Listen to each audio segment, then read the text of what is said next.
সেটা হচ্ছে যে রাইটিংটা। তাই আমি বলবো প্রত্যেককে যে একটু ফুললি কনসেন্ট্রেট করতে ক্লাসে। যাই হোক, যেটা আমি প্রেজেন্ট করেছি সেটা দেখা যাচ্ছে তো স্পষ্টভাবে? হ্যাঁ ম্যাম। হ্যালো? আচ্ছা। হ্যাঁ দেখো, প্রথমে যে আলোচনাটা আমি আসছি সেটা হচ্ছে কিনা অব্যয় শ্রেণীবিভাগ। দেখ, এটা একটা খুবই ইম্পর্টেন্ট আর কি বিষয় আর কি, ওই যে অব্যয় শ্রেণীবিভাগটা। এখান থেকে কিন্তু অনেক আসে যে কি ধরনের অব্যয় বা কি আর কি, মানে বাক্য তুলে দিয়ে এটা কি ধরনের অব্যয়, এই জিনিসগুলো কিন্তু আসে। ওকে,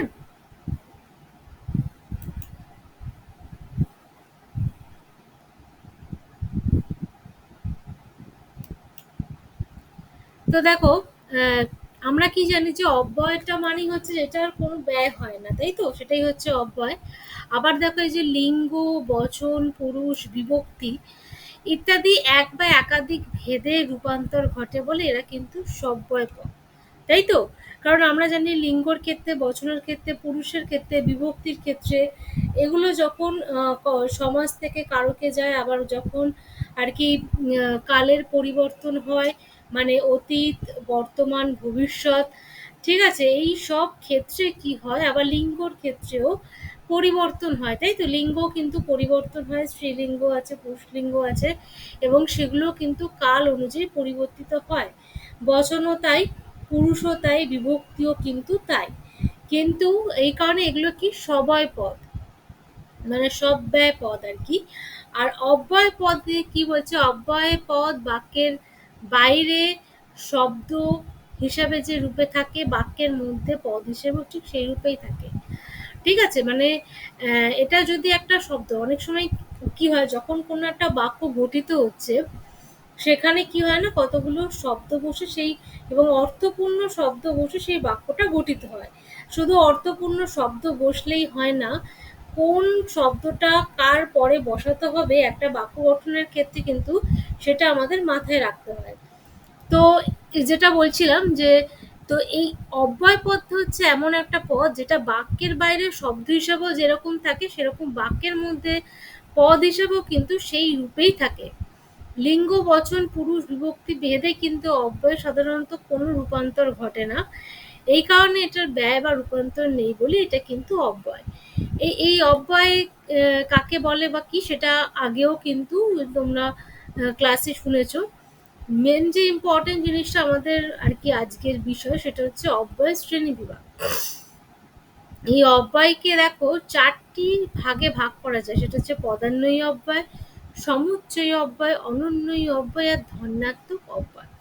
তো আজকে আমরা পদান্বয়ী আর সমুচ্চয়ী এই দুটি অব্যয় পদই কিন্তু, এই দুটি শ্রেণীবিভাগ নিয়ে আলোচনা করব।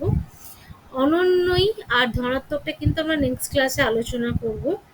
যেহেতু আমাদের পদ পরিবর্তনটাও আর কি কন্টিনিউয়াসলি হচ্ছে, এটার সাথে আর কি কন্টিনিউ হচ্ছে, এই কারণে কিন্তু পুরো অব্যয় শ্রেণীবিভাগটা আজকের ক্লাসে কভার করা যায়নি। আজকে তাই শুধুমাত্র এই দুটো নিয়ে আমরা আলোচনা করব, সেটা হচ্ছে পদান্বয়ী অব্যয় আর সমুচ্চয়ী অব্যয়। তো দেখো, এই পদান্বয়ী বা সমুচ্চয়ী অব্যয় কাকে বলে বা এগুলো কি না, বলছে যে যে অব্যয় পদান্বয়ী, যে অব্যয় বাক্য মধ্যস্থ দুটি পদের মধ্যে অন্বয় বা সম্পর্ক স্থাপন করে তাকে পদান্বয়ী অব্যয় বলে। তাহলে এই পদান্বয়ী মানে দুটো পদের মধ্যে কি হচ্ছে না, সম্পর্ক স্থাপন হবে। অন্যায় শব্দটা বলতে বোঝায় কিনা সম্পর্ক স্থাপন করা, ঠিক আছে? অন্যায় অর্থাৎ হচ্ছে সম্পর্ক। তো দেখো, এই নামের মধ্যে কিন্তু লুকিয়ে রয়েছে সেটার ডেফিনেশন বা সেটার সংজ্ঞা। সেটা কি না, যে অব্যয় বাক্য মধ্যস্থ দুটো পদের মধ্যে আর কি অন্বয় বা সম্পর্ক স্থাপন করে তাকে বলছে পদান্বয়ী অব্যয়। এবার এই পদান্বয়ী অব্যয় কিন্তু 5 রকমের হয়, সেগুলো কি কি আমাদের একটু আলোচনা করতে হবে। দেখো, অবস্থানবাচক, প্রথমে আসছে অবস্থানবাচক, অর্থাৎ যে ক্ষেত্রে কোনো অবস্থান বোঝাবে, তাই তো? সহিত, পশ্চাতে, সঙ্গে, পিছে, পিছনে, সম্মুখে, সামনে, আগে, ভিতরে, ভিতরে, পাশে, নিচে, উপরে, মাঝে, বাহিরে, বাইরে, এটা কি বামে, বয়াকার ময়কার বামে। তাহলে দেখো, এই যে এখানে যে অব্যয়ের গুলো, মানে যে শব্দগুলো আর কি এখানে তো অব্যয়গুলো একটা শব্দ হিসেবে ব্যবহৃত হচ্ছে, তাই তো, বাক্য হিসেবে ব্যবহৃত হয়নি। তো অব্যয় পদ আমরা যেটা জেনে গেলাম এতক্ষণে এবং এত আলোচনার পর, সেটা হচ্ছে অব্যয় পদ শব্দ হিসাবেও যায় এবং বাক্যে বসলেও তাই। আসলে এটার তো কোনো পরিবর্তন নেই, কোনো অবস্থাতেই কোনো পরিবর্তন নেই। সুতরাং এই যে শব্দগুলো এখানে রয়েছে সেগুলো সবই কিনা অবস্থানবাচক শব্দ, মানে কোনো বাক্যে কে কোথায় রয়েছে, মানে রাম তার সঙ্গে আসছে, মানে একটা মানে অবস্থান রয়েছে যে এ ওর সঙ্গে আছে, বা এ ওর সাথে আছে, এ ওর পিছনে আছে। এই যে একটা স্থান বোঝানো, কে কার আগে কে কার পিছনে, ঠিক আছে, বা কে ঘরের ভিতরে আছে বা কে ঘরের বাহিরে আছে, কে গাছের নিচে বসে আছে এরকম আর কি, বা কে গাছের ওপরে বসে আছে এরকম ব্যাপার, ঠিক আছে। বা মানে যে মোট কথা অবস্থান বোঝাবে, এটাই মনে রাখবে। অবস্থানবাচক অব্যয়ের ক্ষেত্রে এটা অবস্থান বোঝাবে, সেগুলোই অবস্থানবাচক। এটা হচ্ছে ১ নাম্বার। মোট ৫ রকমের হয় পদান্বয়ী অব্যয়। আবার দেখো উপমানবাচক হয়। উপমান মানে কি, আমরা জানি যে উপমা যেটা আর কি অলংকারে আমরা জেনেছি যে যেখানে একটার সাথে একটা তুলনা করা হয়, তাই তো? একটি বস্তুকে আরেকটি বস্তুর সাথে যেখানে তুলনা করা হয়। দেখো এখানে যে উপমানবাচক যে শব্দগুলো এখানে রয়েছে, মতো, মতন, ন্যায়, সম, হেন, তুল্য, যেন, প্রায়।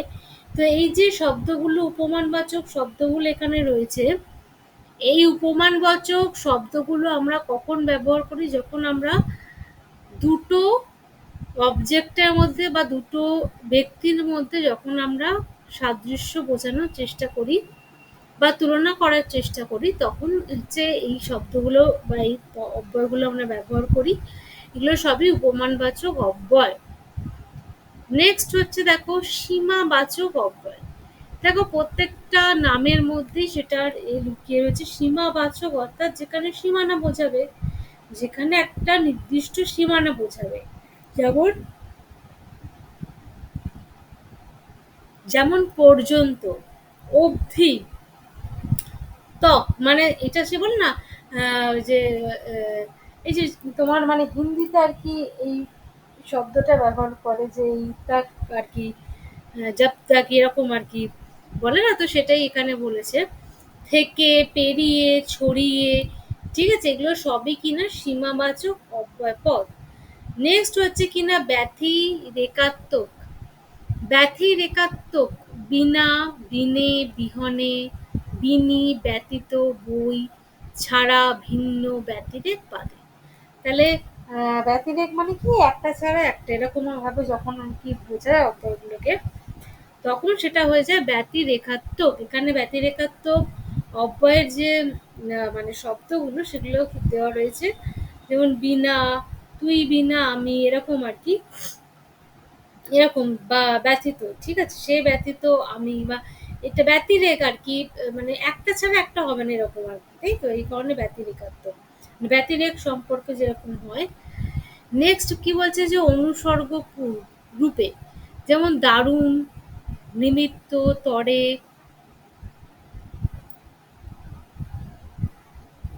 জন্যে, বাবসে, প্রতি, অভিমুখে, ছলে, মারফত, কারণে। অর্থাৎ যে ক্ষেত্রে কারণ বোঝাবে, যে মানে কি কারণে হচ্ছে বা কার প্রতি হচ্ছে, কোন উদ্দেশ্যে হচ্ছে বা কোন অভিমুখে হচ্ছে, তো সেই ক্ষেত্রে সেটা হয়ে যাবে অনুসর্গ রূপ, মানে অনুসর্গ রূপে আর কি অব্যয়। তো এই হচ্ছে, এগুলো হচ্ছে কিনা পদান্বয়ী অব্যয়ের এই ৫টি বিভাজন। এগুলো হচ্ছে পদান্বয়ীর অব্যয়ের বিভাজন।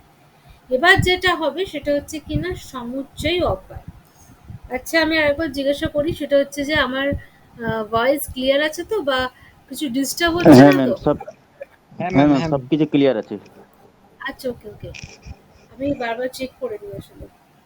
আর যদি কোথাও বুঝতে অসুবিধা হয় তাহলে অবশ্যই আমাকে জিজ্ঞাসা করো, ঠিক আছে। মানে এটা কিন্তু খুবই ইম্পর্টেন্ট এই অব্যয়ের এটা, কারণ যে কোনো সময় আর কি বাক্য তুলে দিয়ে দেবে যে কোন অব্যয়, ঠিক আছে, কারণ এটা খুবই ইম্পর্টেন্ট।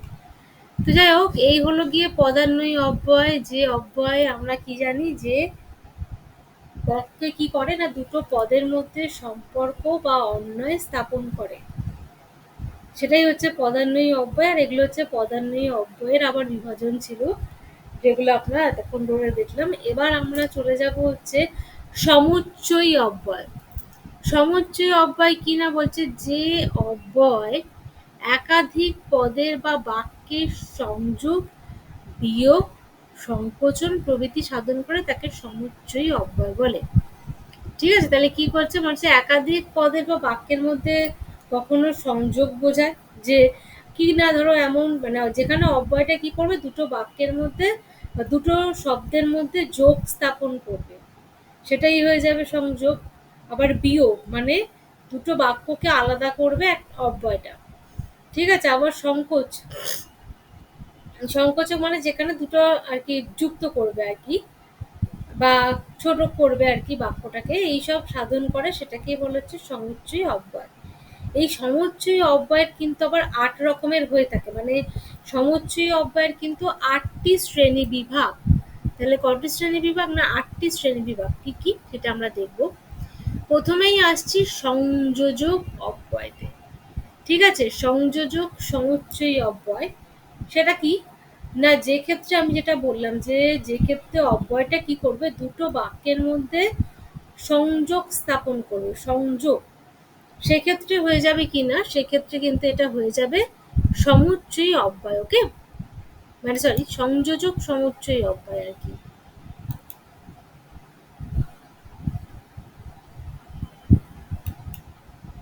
তাহলে কি না বলছে যে ক্ষেত্রে কি করবে না একটা সংযোগ স্থাপন করবে। ঠিক আছে, দেখো এরপর আসছে কিনা বিয়োজক।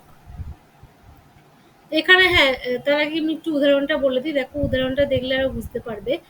পলাশী যুদ্ধ বাংলা তথা ভারত ইতিহাসের অন্যতম গুরুত্বপূর্ণ ঘটনা। তাহলে এখানে অব্যয় কোনটা, অব্যয় হচ্ছে তথা।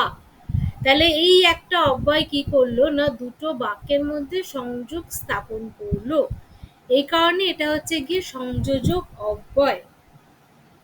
দেখো এই তথা যে অব্যয় পদটি এখানে বসেছে, আমরা জানি যে কোনো পরিস্থিতিতে বা যে কোনো অবস্থায় কিন্তু এর কোনো পরিবর্তন নেই। বাক্যটা যদি ঘুরে যায় ফিরে যায় বা কালের পরিবর্তন হয়ে যায়, যা খুশি হয়ে যাক না কেন, এই তথাটা কিন্তু তথাই থাকে, তাই তো।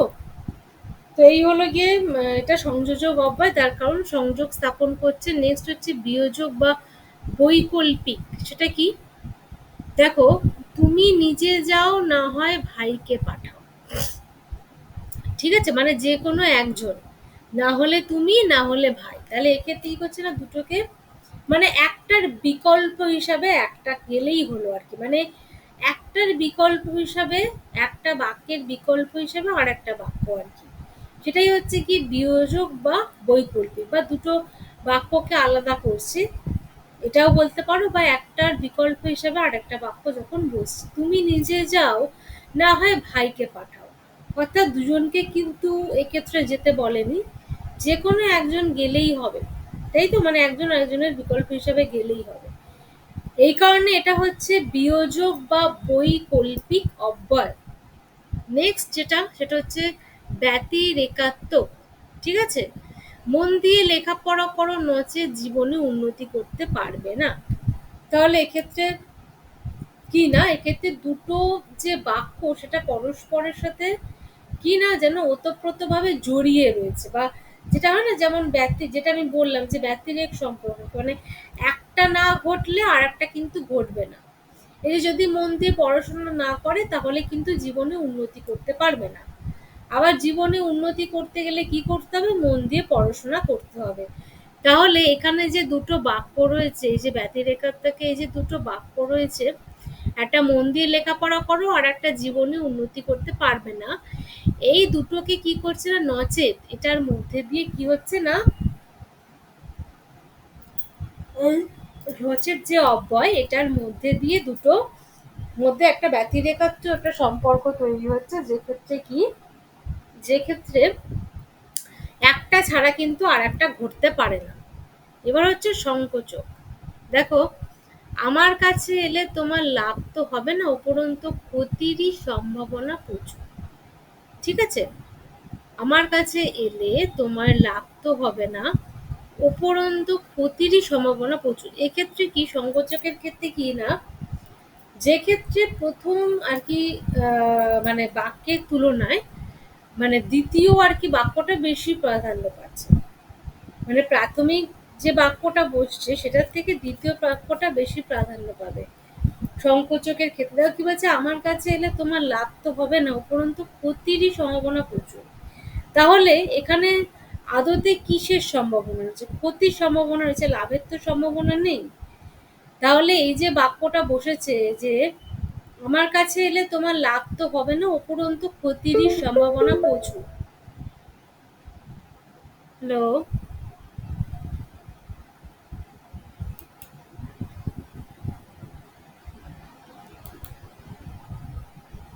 হ্যালো, হ্যাঁ ম্যাম। শোনা যাচ্ছে তো? ক্লিয়ার আছে তো? হ্যালো, হ্যাঁ ম্যাম, ক্লিয়ার আছে। আচ্ছা আচ্ছা, মানে হঠাৎ করে একটু মানে সাউন্ড হলো তো, আমি তাই ভাবলাম যে কিছু সমস্যা হলো কিনা।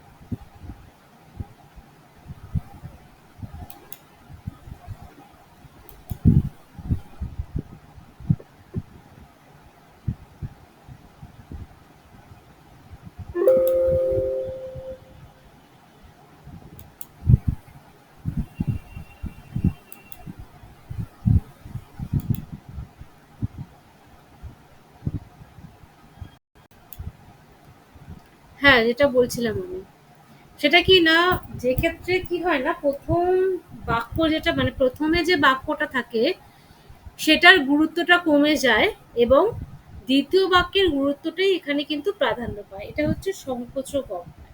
তাহলে প্রথম যে বাক্যটা থাকছে তার গুরুত্ব কমে গিয়ে দ্বিতীয় যে বাক্যটা বসবে সেটার কিন্তু গুরুত্বটা বেশি প্রাধান্য পায়, এই কারণে এটা কিনা সংকোচক অভ্যাস। এবং অব্যয়ের পদটা কোনটা, সেটা হচ্ছে উপরন্তু। উপরন্তু, তাই তো? আমার কাছে এলে তোমার লাভ তো হবে না, উপরন্তু ক্ষতিরই সম্ভাবনা প্রচুর।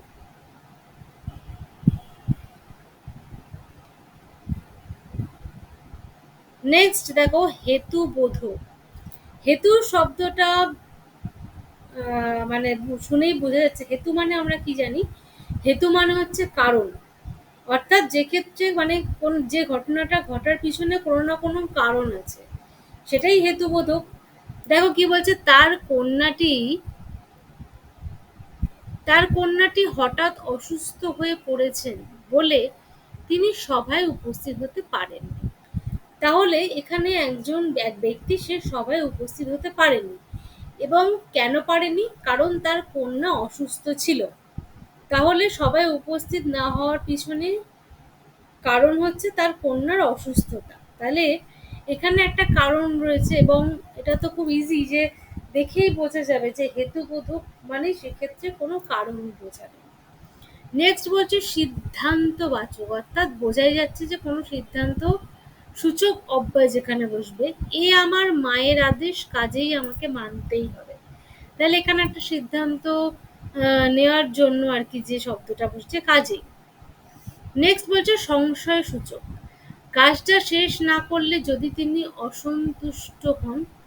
অর্থাৎ যে বাক্যের মধ্যে একটা সংশয় বা একটা সন্দেহ প্রকাশ পাবে, একটা সংশয় একটা সন্দেহ মানে আহ, মানে মনের মধ্যে একটা সন্দেহ বা একটা সংশয় কাজ করবে যে অব্যয়ের ক্ষেত্রে, সেটাই হচ্ছে সংশয় সূচক। কাজটা শেষ না করলে যদি তিনি অসন্তুষ্ট হন। নেক্সট কি বলছে, নিত্য সম্বন্ধীয়। ঠিক আছে, নিত্য সম্বন্ধীয়। দেখো এক্ষেত্রে কি না দুটো অব্যয়পদ কিন্তু এক্ষেত্রে বসে নিত্য সম্বন্ধীয় ক্ষেত্রে। মানে সম্বন্ধীয় ক্ষেত্রে সবসময় মনে রাখবে যেটা, যে দুটো অব্যয় পদ কিন্তু এই ক্ষেত্রে বসে থাকে। এটা নিত্য সম্বন্ধী মানেই সেটা দুখানা অব্যয় পদ কিন্তু বসবে। তিনি ধনী বটে কিন্তু অবিনয়ী নন। তাহলে এখানে তোমরা দেখতেই পাচ্ছ যে দুটো এখানে অব্যয় পদ রয়েছে, একটা কি, একটা হচ্ছে বটে, একটা হলো গিয়ে বটে, আর আর একটা হচ্ছে গিয়ে কিন্তু। বটে আর কিন্তু, এই দুটো অব্যয় পদ বসেছে এবং এটি হচ্ছে নিত্য সম্বন্ধী। অর্থাৎ একটার সাথে একটা সম্বন্ধ আর কি যুক্ত। তিনি ধনী বটে কিন্তু অবিনয়ী নন। অর্থাৎ এখানে যার সম্পর্কে বলা হচ্ছে তার সম্পর্কে একটু দুটো কথা বলা হচ্ছে, তো যেন দুটোই আর কি সম্বন্ধযুক্ত পরস্পরের সাথে, যেহেতু এক ব্যক্তি সম্পর্কে বলা হচ্ছে এবং দুটো যেহেতু অব্যয় পদ এখানে বসেছে, এই কারণে এটা হয়ে গেল নিত্য সম্বন্ধী।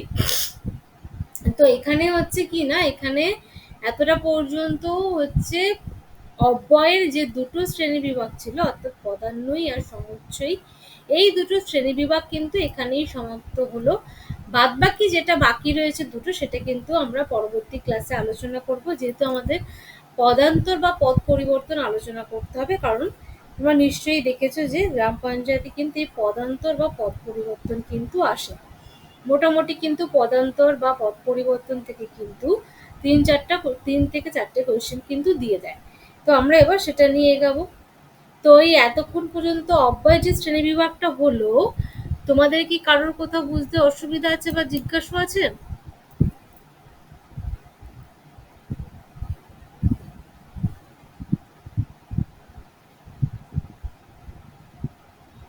এবার নাকি আমি কন্টিনিউ করবো? কারোর কোনো সমস্যা নেই তো? এই পদ পরিবর্তন বা পদান্তর যেটা, সেটা আলোচনা করে কিন্তু আমরা আজকে অনেক কটা কোয়েশ্চেন সলভ করব। ঠিক আছে? কারণ আমরা জানি যে শেষে যে কোয়েশ্চেন্স গুলো আর কি আমরা সলভ করবো, এবং সেখানে অব্যয় থেকেও কোয়েশ্চেন থাকবে এবং তার সাথে পদ পরিবর্তন বা পদান্তর থেকেও কিন্তু কোয়েশ্চেন থাকবে। তো বলো, আমি কন্টিনিউ করি? আর মানে কারোর কোথাও সমস্যা নেই তো? হ্যালো? সবাই শুনতে পাচ্ছ তো? হ্যাঁ, হ্যাঁ, হ্যাঁ, মানে অসুবিধা নেই। অ্যাটলিস্ট আচ্ছা, ওকে, হ্যাঁ, মানে আমি এত নির্বাক হয়ে থাকলে খুব মুশকিল। এক তো আমি অন্তর্যামী নই। তাহলে যেটা আমাদের আগের দিন হচ্ছিল সেটা হচ্ছে পদান্তর বা পদ পরিবর্তন। ঠিক আছে? আমি মানে সবথেকে ইম্পর্টেন্ট যেগুলো আর কি আসে পরীক্ষায় সেগুলোই তোমাদেরকে করাচ্ছি। এটা যদিও অনেক মানে আর কি বেশি আর কি পড়তে হয়, যেহেতু এটা কম্পিটিটিভ এক্সাম, যেহেতু এটা মাধ্যমিক পরীক্ষা বা উচ্চ মাধ্যমিক পরীক্ষা নয়, তাই জন্য অনেকটা বেশি পড়তে হয়। যাই হোক, তবুও সব নয়, যেগুলো খুবই ইম্পর্টেন্ট সেগুলোই আমি করাচ্ছি। দেখো, আঁশ, আঁশ, সেটার বিশেষণ কি না? আষ্টে। আচ্ছা, পরীক্ষায় কিন্তু তোমাদের আগের দিনও বলেছিলাম, আজকে আরেকবার বলে দিই। সেটা কি না, পরীক্ষায় কিন্তু এরকমভাবে উল্লেখ করে দেয় যে মানে বিশেষ্য থেকে বিশেষণ, মানে সেটা পদ পরিবর্তন করতে বলে এবং তার সাথে উল্লেখ করে দেয় যে সেটা বিশেষ্য থেকে বিশেষণে করবে নাকি বিশেষণ থেকে বিশেষ্যে করবে। তো যেহেতু এখন আমরা যেটা বিশেষ্য থেকে বিশেষণে করছি, তাই তো? আঁশ থেকে হচ্ছে আষ্টে, আকাশ থেকে হচ্ছে আকাশী, আকাঙ্ক্ষা থেকে আকাঙ্ক্ষিত, আদেশ থেকে আদিষ্ট, আলস্য থেকে অলস, আশ্চর্য থেকে আশ্চর্যান্বিত, আলোক থেকে আলোকিত, আহরণ থেকে আহুত।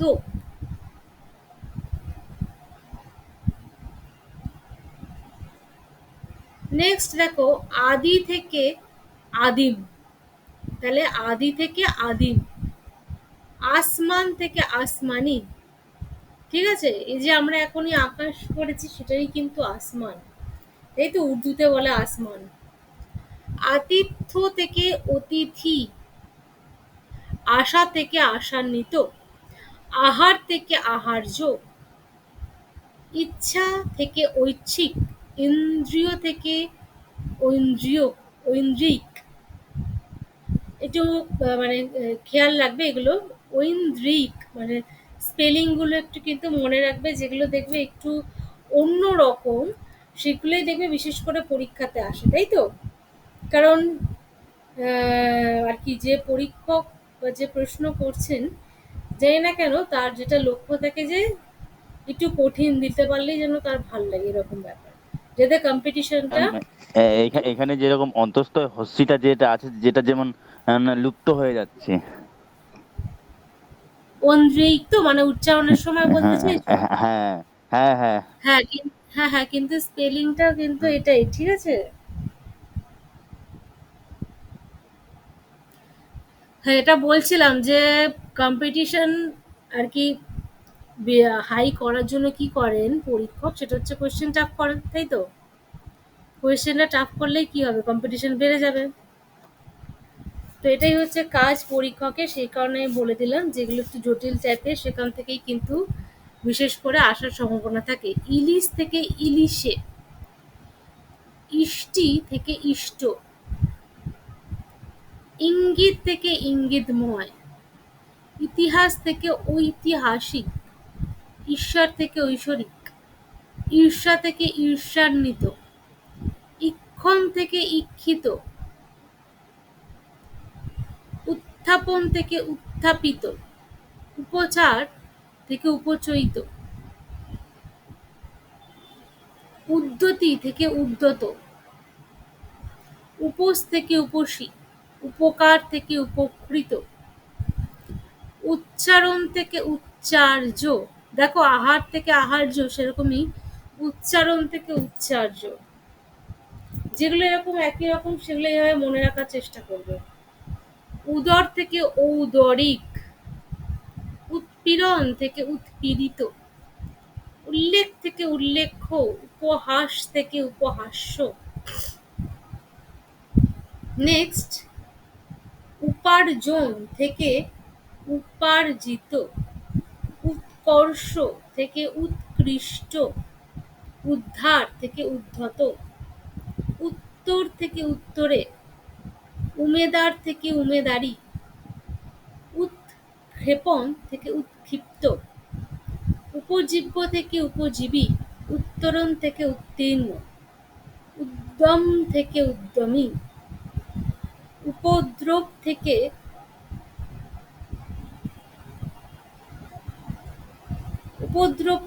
উপদ্রুত, উদ্ভিদ থেকে উদ্ভিন্ন।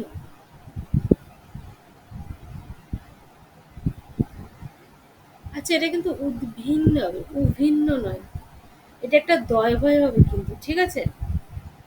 উদ্ভিন্ন, উদ্ভিদ থেকে উদ্ভিন্ন, দয় ভয়। দয়ে ভয়ে হর্ষই দন্তের নয়, দন্তের নয়। তুমি একটু কারেকশন করে নিও বা এখনই কোথাও নোটবুকে লিখে রাখো, সেটা হচ্ছে উদ্ভিন্ন। হর্ষু দয় ভয় হর্ষ নয়, দন্তের নয়। নেক্সট হচ্ছে উপমা থেকে উপমিত, উদার থেকে ঔদরিক, এটা মানে দুবার হয়ে গেল। উচ্চারণ থেকে উচ্চারক, দেখো উচ্চারণ থেকে একটা জায়গায় দেখলে যে, একটা জায়গায় দেখলে তো উচ্চারণ থেকে হ্যাঁ উচ্চার্য ম্যাম, উচ্চার হ্যাঁ, হ্যাঁ, এইগুলোই দেখো অনেক আবার মানে গুলিয়ে যাবে। থেকে, হ্যাঁ আমি তো যেমন আগের দিন লাস্ট ক্লাসে আর কি গ্রাম পঞ্চায়েতের যখন এটা স্টার্ট করেছিলাম ওখানেই আমি লিখিয়ে দিয়েছিলাম যে কোনগুলো মনে রাখতে হবে পদান্তরের ক্ষেত্রে বা পদ পরিবর্তনের ক্ষেত্রে। তো সেখানেই দেখেছিলে যে অনেক ক্ষেত্রে কি হয় না, একটি পদের কিন্তু একাধিক পদ পরিবর্তন থাকে, তাই তো? দুই বা তার বেশি পদ পরিবর্তন থাকে। তো সেরকম ভাবে উচ্চারণের ক্ষেত্রে যেমন উচ্চার্য, সেরকমই উচ্চারক, ঠিক আছে? তারপর হচ্ছে ঋষিটা হচ্ছে আর্ষ, মানে মূর্ধন্য শয়ের একটু উদ্ভট টাইপের এটা। তারপর ঋদ্ধ থেকে হচ্ছে ঋদ্ধিত, একাকিত্ব থেকে হচ্ছে একাকী, একান্ত থেকে ঐকান্তিক, ওষ্ঠ থেকে ওষ্ঠ, ঔদার্য থেকে উদার, ঔচিত্য থেকে উচিত, কণ্টক থেকে কণ্টকিত, কীর্তন থেকে কীর্তনীয়। ঠিক আছে, এখানেই এতটা অবধি পদ পরিবর্তন আর কি সমাপ্ত হলো। এরপর কিন্তু আমরা বেশ কটা কোয়েশ্চেন আলোচনা করব এবং তোমরা কোঅপারেট করো এবং অ্যান্সার দেওয়ার চেষ্টা করো। দেখো, নিম্নোক্ত বাক্যে অব্যয় নির্ণয় করুন। প্রথম বাক্য কি আছে? পাখি নীলের মতো চোখ তুলে নাটোরের বনলতা সেন, এটা কি ধরনের? উপমান। হ্যাঁ বলো। উপমান। হ্যাঁ, উপমাবাচক। উম, হ্যাঁ, উপমাবাচক। উপমাবাচক। তাহলে এটার কারেক্ট অ্যান্সারটা হচ্ছে একের ঘ, একের ঘ, তাই তো? নেক্সট হ্যাঁ, দেখো, দুঃখ ব্যতীত সুখ লাভ হয় না। ম্যাম এটা অনুসর্গ।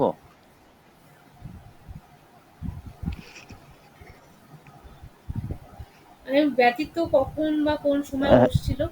আহ, উম, ব্যতিরেক। ব্যতিরেক। ব্যতিরেক।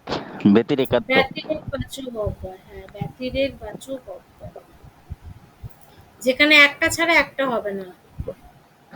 Ma'am next. পরেরটা অবস্থানবাচক। হ্যাঁ, ভেরি গুড। তাহলে আমি একবার বলে নিই না, এই ২ নাম্বারের যেটা সেটার সঠিক উত্তর হচ্ছে ঘ, ১ নাম্বারেরটাও সঠিক উত্তর হচ্ছে ঘ। ৩ নাম্বারের সঠিক উত্তর হচ্ছে অবস্থানবাচক মানে গ, তাই তো? এই তো তাহলে তোমরা নিজেরাই সলভ করতে পারছো। হ্যাঁ, তাহলে এটা হচ্ছে যেহেতু অবস্থানগুলো আছে তাই জন্য গ। আচ্ছা নেক্সট। পরীক্ষা পর্যন্ত পড়াশোনা করো। ম্যাম এটা আহ, সীমাবাচক। সীমাবাচক, হ্যাঁ। সী খ। না প্রশ্ন সীমাবাচক। হ্যাঁ, পর্যন্ত। সীমাবাচক। হ্যাঁ, হ্যাঁ, হ্যাঁ, পর্যন্ত। যেহেতু একটা নির্দিষ্ট সীমা বোঝাচ্ছে এই কারণে সীমাবাচক। তাহলে এটা ৪ নাম্বারটার হচ্ছে সঠিক অ্যান্সার হচ্ছে কি না? খ। তাই তো? হ্যাঁ, খ। হ্যাঁ নেক্সট।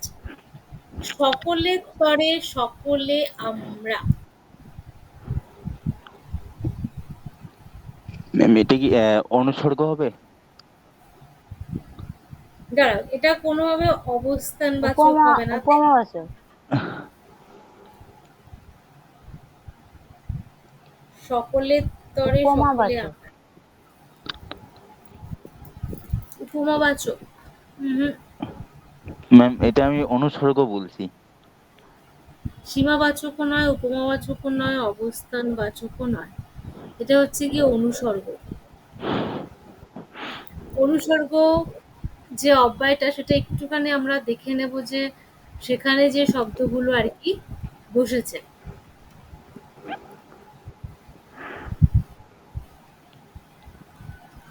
একটুখানি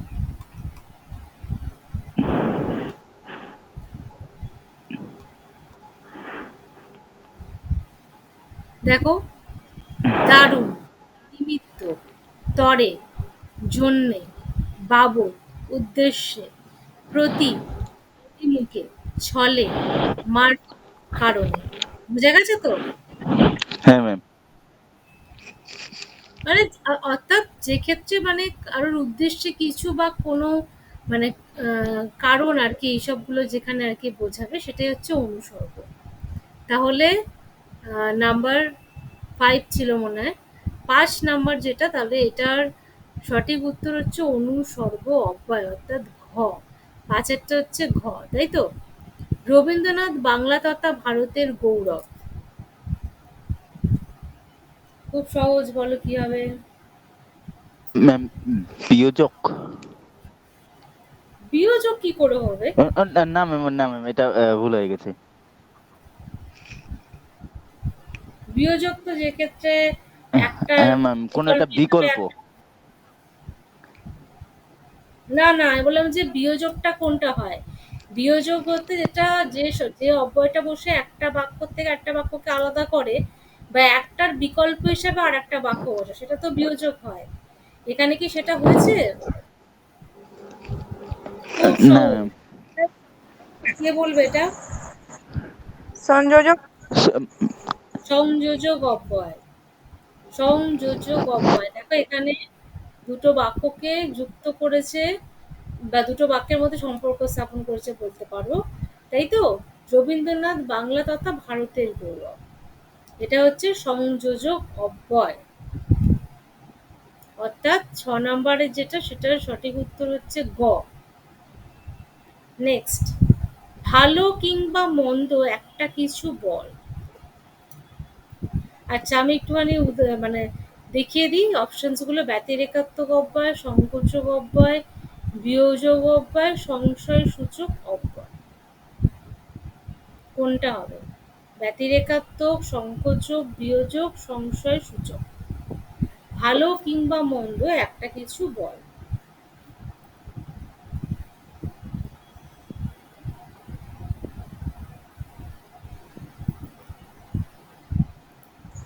এবং সংশয়। না, না, না, না, এখানে তো না, সংশয় বোঝাচ্ছে না। সংকোচক। সংকোচক না।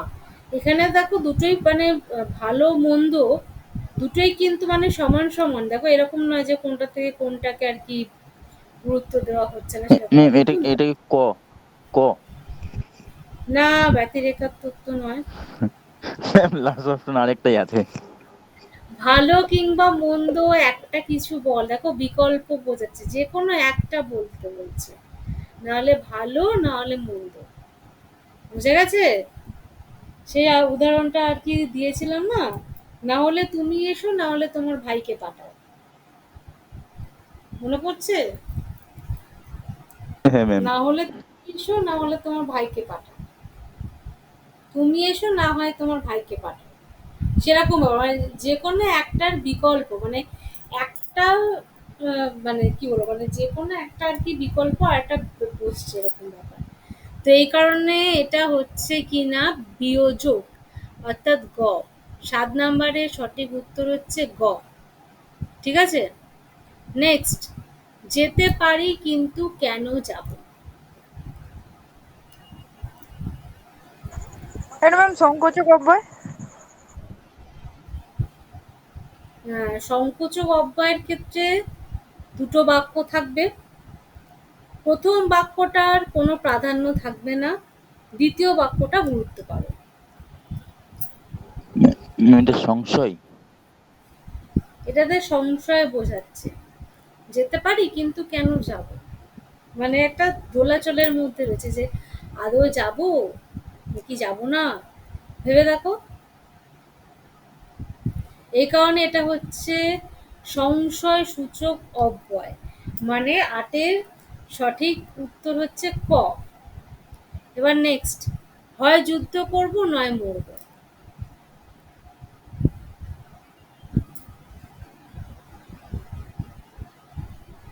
ম্যাম এটা ঘ। হ্যাঁ, নিত্য সম্বন্ধী। বিয়োজক। মানে বলেইছিলাম যে নিত্য সম্বন্ধীর ক্ষেত্রে দুটো অব্যয় বসবে, তাই তো? দুটো অব্যয় বসবে, এটা একটা আর কি সব থেকে সহজ আর কি কি বলবো, একটা সব থেকে সহজ ফর্মুলা যে দুটো অব্যয় বসবে, হয় যুদ্ধ করব নয় মরব, নিত্য সম্বন্ধী অব্যয়।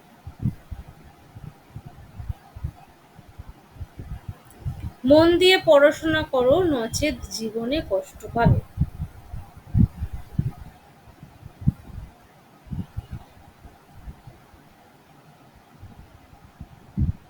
ম্যাম এখানে খ হবে না হলে ঘ হবে, দুটোর মধ্যে একটা।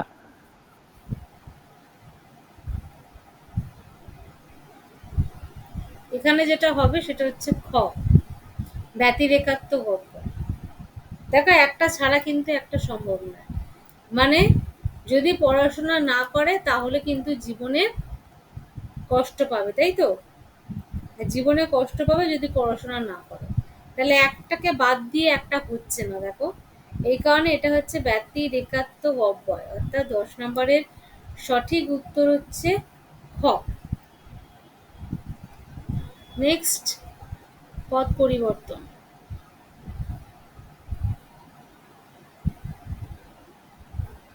নিচের কোনটি সঠিক পথ পরিবর্তন?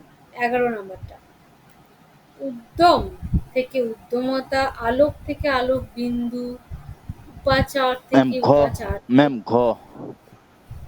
হ্যাঁ, উদার উদার থেকে থেকে ঐতরিক। হ্যাঁ, হ্যাঁ, ঠিক, ঠিক। তাহলে ১১ সঠিক উত্তর হচ্ছে ঘ। তারপরের গুলোতে দেখো আমি শুধু বিশেষ্য থেকে বিশেষণ লিখে কিন্তু দিয়েছি, পরীক্ষা এরকমই করে। একটাই কিন্তু কোয়েশ্চেন দিয়ে দেয় এবং তারপর কিন্তু এরকম ভাবে আসে, ঠিক আছে, পরীক্ষায় যে কি করে না এ করে। তো যেটা যেটা বলছিলাম যে পরীক্ষা কিন্তু এরকমই দেয়। হ্যাঁ, পরীক্ষা কিন্তু এরকমই দেয়, ঠিক আছে, কি করে না ওই প্রথমে একটা কোয়েশ্চেন দিয়ে দেয়, মানে একটা বাক্য দিয়ে দেয় এরকম, মানে বলে বিশেষ্য থেকে বিশেষণ বা বিশেষণ থেকে বিশেষ্য যাই দিক, তারপরে কিন্তু সবকটায় মানে পরপর নাম্বারিং করে করে কিন্তু দেয় শুধু, ঠিক আছে।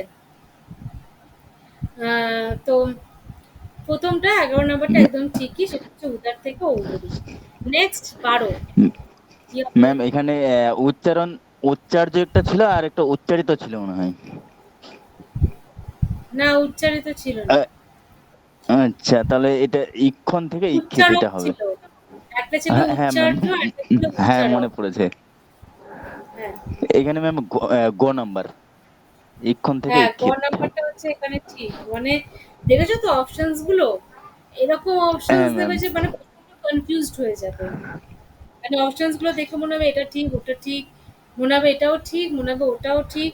তাহলে কতটা আর কি মানে প্র্যাকটিস করলে আর কি বা মেমোরাইজ করলে তাহলে কিন্তু এটার সঠিক উত্তর দিতে পারবে। তাহলে দেখো অপশনস গুলো দেখে মনে হচ্ছে না সবকটাই ঠিক, তাই নয় কি? দেখে মনে হচ্ছে প্রত্যেকটাই যেন ঠিক। হ্যাঁ ম্যাম, ম্যাম এখানে তো ঘ যাই হোক, নাম্বারটা অলস হতো। হ্যাঁ, তো সেটাই বলছি যে এরকম হ্যাঁ হচ্ছে ব্যাপার। দেখে মনে হবে সবকটাই ঠিক, মানে এমন কনফিউজ করবে। আমি যেটা বললাম যে পরীক্ষক যেটা করে কম্পিটিশনকে হাই করতে পারে। তো যাই হোক, তাহলে এখানকার সঠিক উত্তরটা হচ্ছে গ, ইক্ষণ থেকে ইক্ষিত। নেক্সট 13।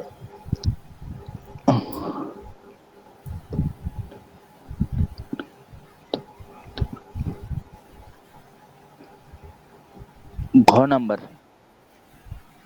ঘ, তাই তো? হ্যাঁ, মানে উদ্ভিদ থেকে উদ্ভিন্ন, তাই সে তো? উদ্ভিন্ন। হ্যাঁ হ্যাঁ, হ্যাঁ, রাইট। এটাই সঠিক উত্তর। আর আমি এখানে দেখো যেটা বলছিলাম মানে আগে মানে যেখানে পদ পরিবর্তনে যেটা আর কি পড়ালাম ওখানে তো দেখলে যে উদ্ভিন্ন স্পেলিংটা একটু ভুল ছিল, মানে হ্যাঁ ডটা ম্যাম। বসেনি। কিন্তু এখানে একদম ঠিক আছে, ঠিক আছে। তো এটাই হচ্ছে কিন্তু এক্সাক্ট স্পেলিংটা হর্ষ দয়বয় হর্ষি দন্তে না। তো এটাই কিন্তু মনে রাখবে এই উদ্ভিন্নটা। তো নেক্সট এবং লাস্ট প্রশ্ন, বলো কোনটা ঠিক? ইলিশ থেকে ইলিশা, একান্ত থেকে একান্ততা, ইষ্টি থেকে ইষ্টত, আহরণ থেকে আহত।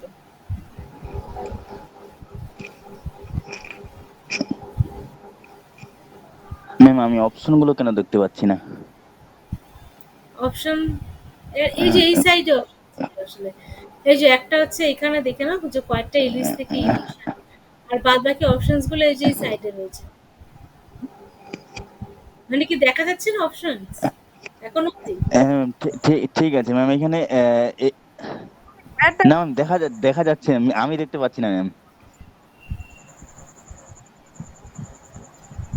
মানে বুঝলাম না মানে কি মানে আমি প্রেজেন্টেশন। অপশন মানে প্রেজেন্টেশন দেখা যাচ্ছে, কিন্তু এই যে এখন একটাই অপশন দেখা যাচ্ছে, ক নাম্বারটা এখানেই এখানে একটা হবে অপশন, ম্যাম। বলছি এখানে একটাই অপশন তো।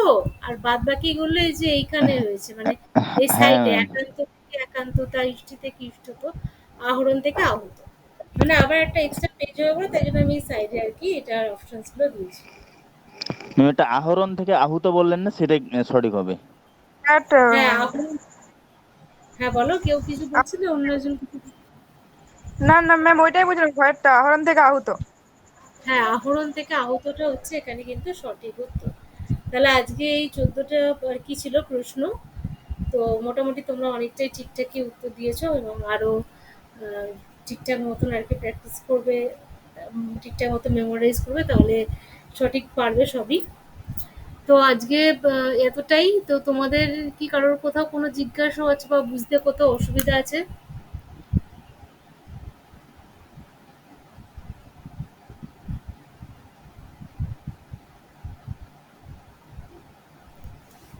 না ম্যাম, এই পদান্তর গুলো অসুবিধা হয়নি, ওই প্রথমের গুলো একটু দেখতে হবে। কোনগুলো দেখতে হবে? কোন মানে এই মানে অব্যয়, মানে তাই তো? হ্যাঁ হ্যাঁ হ্যাঁ, ওইখানেই আমার একটু মানে অব্যয় ডাউট রয়েছে। আচ্ছা, ঠিক আছে। তাহলে ভালো করে দেখে নিও। তারপর যদি কোথাও ডাউট থাকে আমাকে নেক্সট ক্লাসে জিজ্ঞেস করতে পারো, যদি কোথাও বুঝতে অসুবিধা থেকে থাকে। ওকে? চলো তাহলে যে ক্লাসটা এখানেই আমি শেষ করছি। তোমরা সকলে ভালো থেকো, সুস্থ থেকো। তোমাদের সাথে নেক্সট ক্লাসে দেখা হবে। চলো, সকলকে ধন্যবাদ। শুভরাত্রি।